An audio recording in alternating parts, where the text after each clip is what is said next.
قرآن خوانی ہو رہی ہے اور یہ 10واں ہو رہا ہے اور یہ 40واں ہو رہا ہے اور یہ برسی ہو رہی ہے، ان کا کوئی ثبوت نہیں ہے کتاب و سنت کے اندر، یہ بدعت ہو گئی۔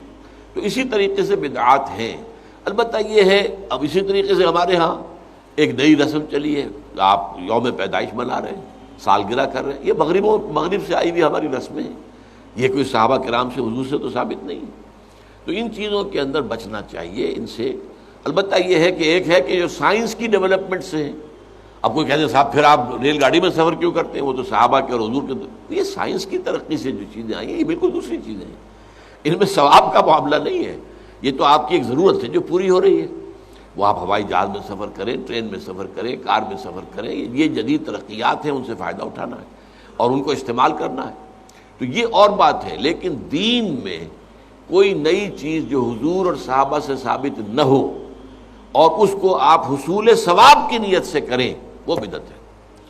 اب جیسے مثلا حضرت عمر رضی اللہ تعالیٰ عنہ نے اپنے قدم کو بدعت قرار دیا۔ آپ کو معلوم ہے کہ حضور کے زمانے میں تراویح کی نماز کا کوئی رواج نہیں تھا، حضرت ابو بکر کے دور میں بھی نہیں تھا،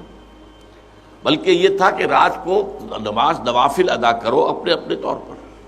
قیام اللیل اپنے اپنے طور پر۔ تو اس حوالے سے تراویح کی نماز کا جو ہے باجماعت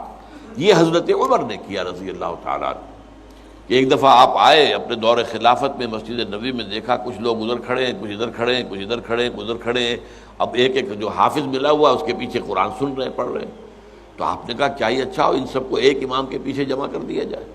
اچھا کوئی اول شب میں پڑھ رہے ہیں، کوئی دیر میں پڑھ رہے ہیں، حضور نے 3 دفعہ جماعت کرائی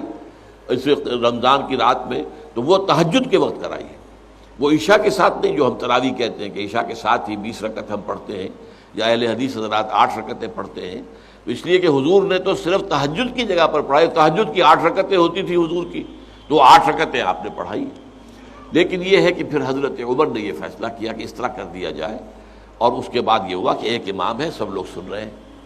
اس کے بعد ایک دن کہیں آئے حضرت عمر، داخل ہوئے، دیکھا کہ ایک امام کے پیچھے پوری مسجد بھری ہوئی ہے، جماعت ہے، ہو رہی ہے، اور آپ نے کہا نعم البدعۃ ھذہ، یہ ایک اچھی بدعت ہے جو ہم نے شروع کی ہے۔ تو اس سے بدعت حسنہ کا لفظ عام طور پر لوگ لے لیتے ہیں، لیکن یہ واضح ہے کہ یہ حق جو ہے یہ خلیفۃ المسلمون کو تو حاصل تھا، یہ نہیں ہے کہ ہر شخص اس طرح کی نئی بدعت ایجاد کر دے اور کہے یہ بھی اچھی بدعت ہے، بدعت حسنہ ہے۔ اگر ہم اذان سے پہلے یہ پڑھ دیتے ہیں، درود پڑھ دیتے ہیں، تو کیا برائی ہے اس میں؟ کوئی بری بات تو نہیں ہے درود پڑھنا، لیکن بھائی نہیں، یہ قرآن اور حدیث سے اور صحابہ کے عمل سے ثابت نہیں ہے، اس لیے یہ بدعت ہوگا۔ اس لیے جو چیز جو ہے اس طرح کی، لیکن حضرت عمر رضی اللہ تعالیٰ عنہ یا کسی اور خلیفہ راشد کا کوئی فیصلہ ہو اور وہ گویا کہ پرانے طریقے میں کسی چیز کا اضافہ ہو رہا ہو، تو وہ ایک علیحدہ بات ہے۔ لیکن ان کے بعد کیونکہ اس میں یہ ما انا علیہ و اصحابی، تو اصحاب حضرت عمر اصحاب میں سے ہیں، اور اصحاب ہی نہیں بلکہ آپ جو ہیں خلفائے اربعہ میں سے ہیں،